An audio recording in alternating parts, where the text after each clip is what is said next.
We almost never see this sort of thing between automakers and governments out in public, even though it probably happens behind closed doors more than we realize.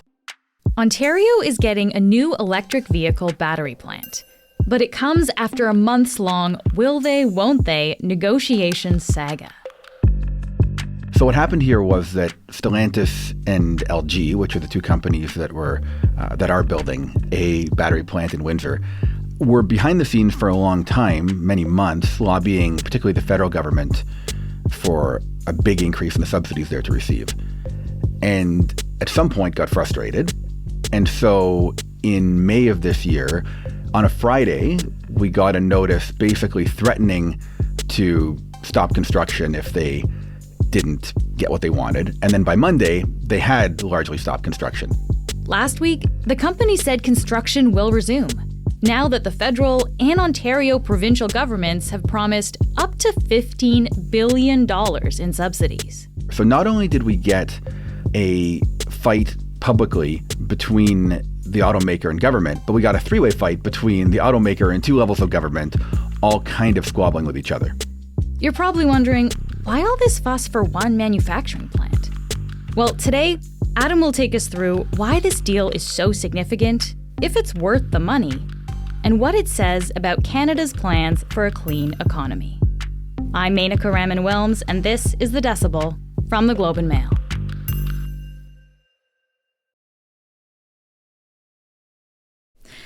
Adam, thank you so much for joining me today. Well, thanks for having me. Adam, you've been writing about this for months, and a deal has been on the verge for weeks. It finally happened. What were you thinking when a deal was finally announced?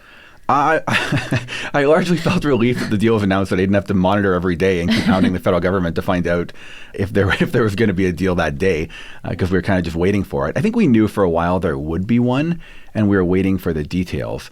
I think there was one surprise in this one, I guess, which was the relationship that was outlined between the federal and Ontario governments as to who would pay. And that was kind of the big question, I think. We're talking about big numbers here, so let's actually dive into what we're looking at.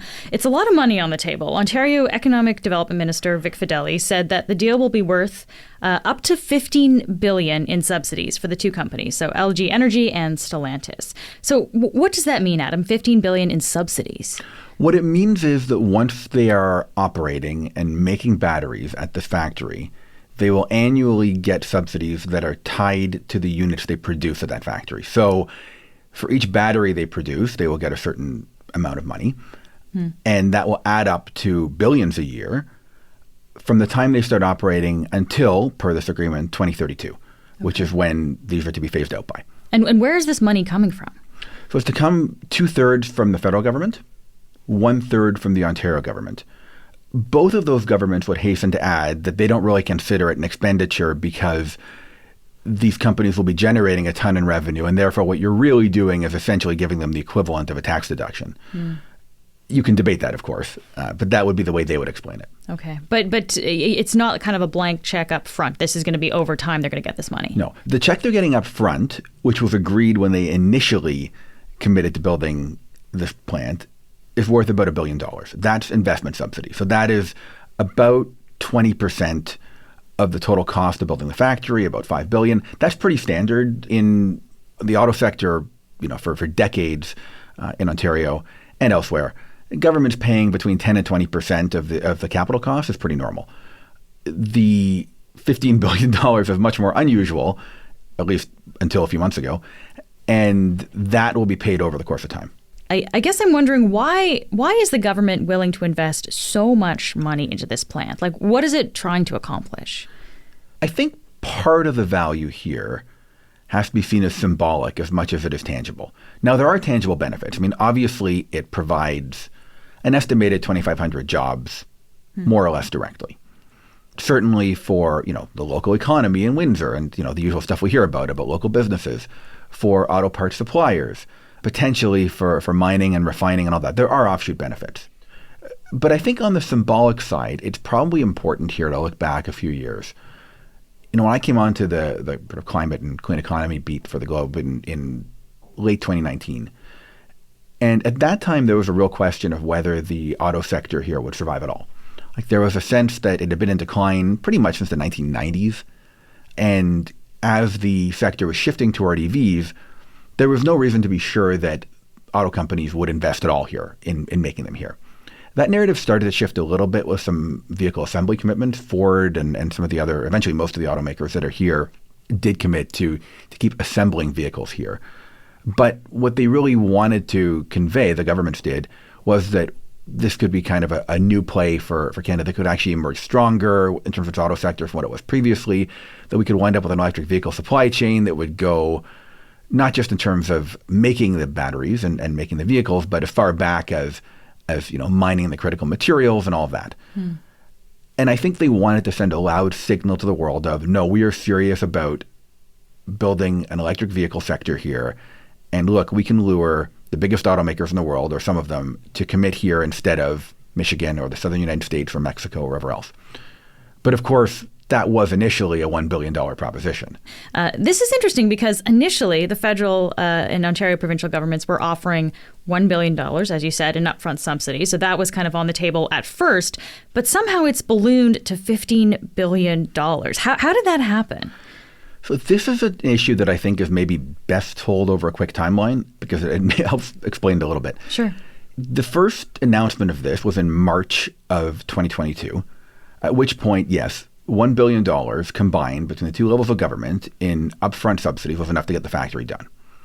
But then a few months later, in August of 2022, the United States passed the Inflation Reduction Act, which is the giant expenditure bill out of Washington that includes massive subsidies for this sort of factory. So that was in August of 2022. Almost immediately after the United States brought in that new policy, these companies started quietly lobbying the federal government here to match that, or at least to come close to matching it, basically pointing out that if they didn't, they might be inclined to move to the United States where they would be getting exponentially greater subsidization. So the argument for the companies is like, well, if you don't match what the U.S. is going to pay us, why don't we just move to the U.S.? Exactly. The companies say they received assurances from Ottawa pretty quickly that they would make them whole in that sense. But this dragged on.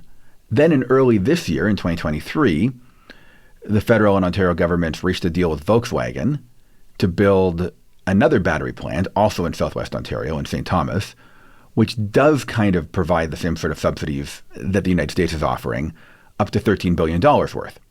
So that further increased the pressure, I think, to do something comparable for Stellantis and for LG. But by May of this year, they still hadn't reached that deal, at which point these companies decided to essentially up the ante by temporarily pulling the plug on construction and really more aggressively threatening to move unless they got matched. And although it may have been economical for them, presumably they could afford to build it with only $1 billion of subsidies because that's what they initially agreed to, their argument would be, okay, but how are we supposed to tell our shareholders that we're going to leave $14 billion, $15 billion on the table just so we can keep this commitment to build this thing in Canada? So does this mean that Canada is now, I guess, needing to overpay just to compete with the U.S. for this kind of business? Certainly Canada has to overpay compared to what it apparently cost to build these things a year ago. So yes, the decision that Canada faces is how many of these things is it willing to build at this cost, given that it's a very different calculus from what it was prior to the Inflation Reduction Act. We'll be right back. So the Inflation Reduction Act, we've talked about this a little on the show, but I guess I want to just get a little more details in here because this is a big act by the Biden administration. What is it meant to achieve? So the Inflation Reduction Act isn't totally about low carbon industry, but it is very largely about that. And the number we've seen reported is $370 billion US over about a decade on subsidies, essentially. It's probably actually quite a bit higher than that.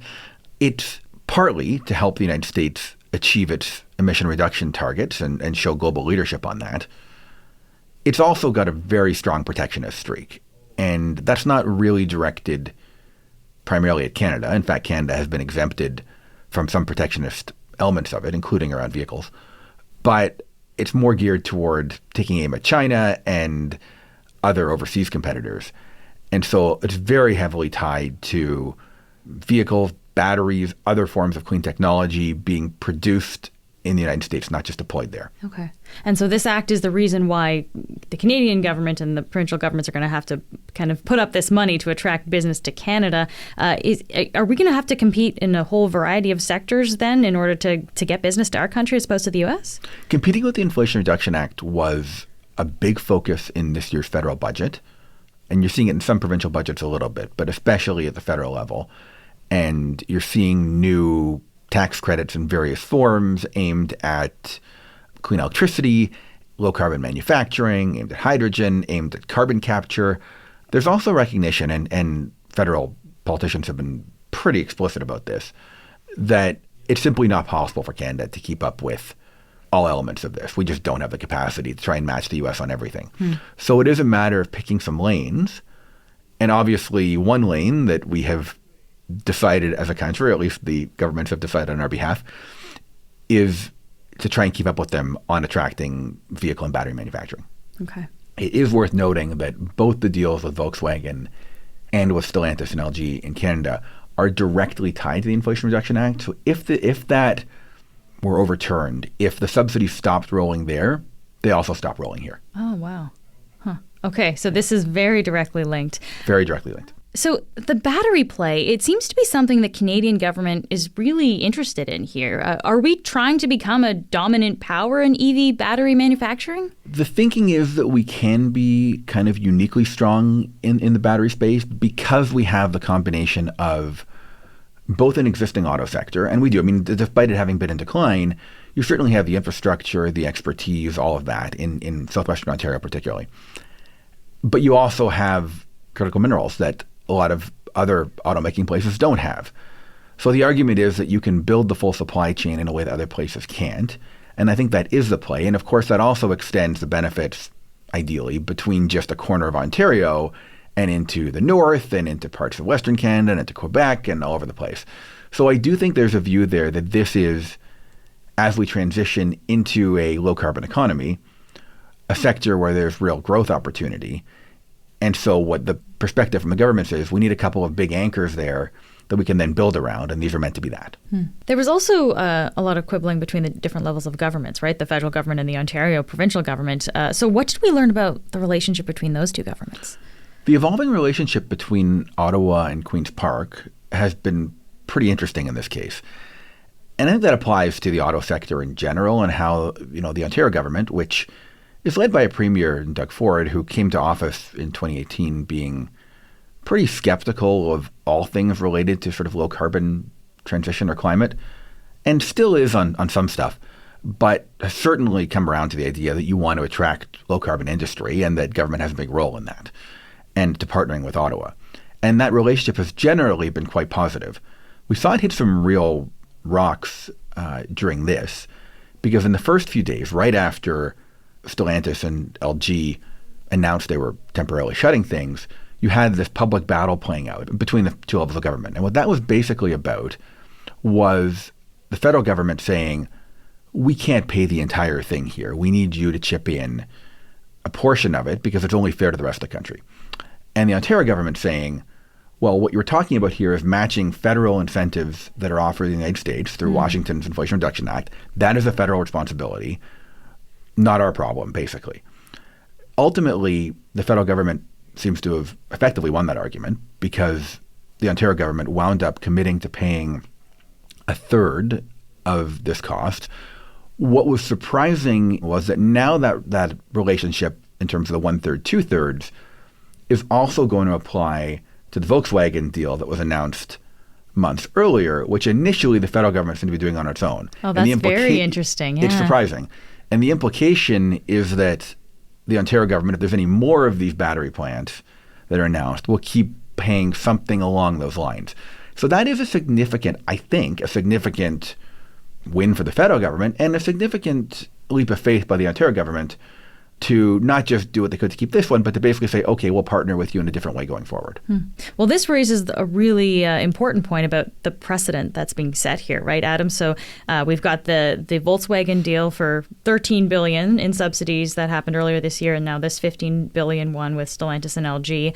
Do these, I guess, in broad terms, do these set a precedent for future deals that the government is going to have to put up this kind of money in order to entice companies to set up in Canada.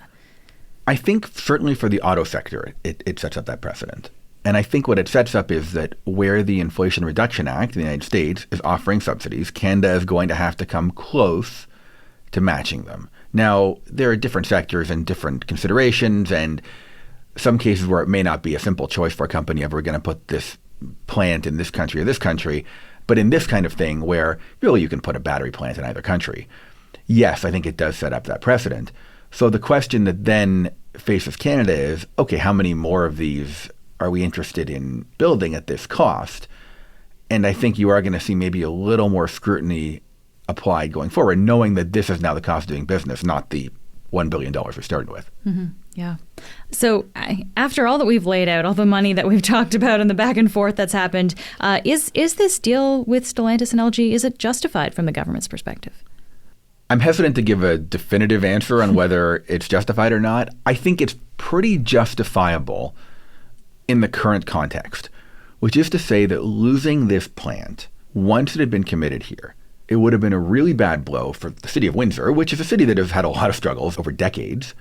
It would have certainly had costs in terms of offshoot benefits elsewhere in the country. It would have jeopardized things like there's a Stellantis assembly plant for vehicles in Brampton, Ontario, which they are now committed to maintaining and to transitioning over to EVs. I think there's a pretty good chance they would have pulled out of there as well if this had fallen apart. So it would have had major ramifications. And again, symbolically, I think it would have sent a real signal of, yeah, we can't compete with the US. We are giving up on the EV thing. Nobody else need think about coming here. So I can get that.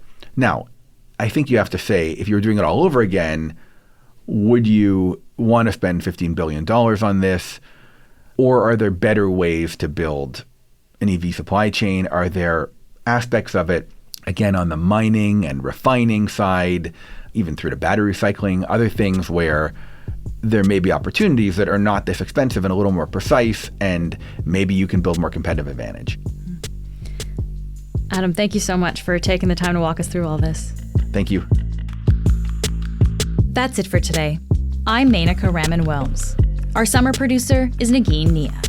Our producers are Madeline White, Cheryl Sutherland, and Rachel Levy-McLaughlin. David Crosby edits the show. Adrian Chung is our senior producer, and Angela Pacenza is our executive editor. Thanks so much for listening, and I'll talk to you tomorrow.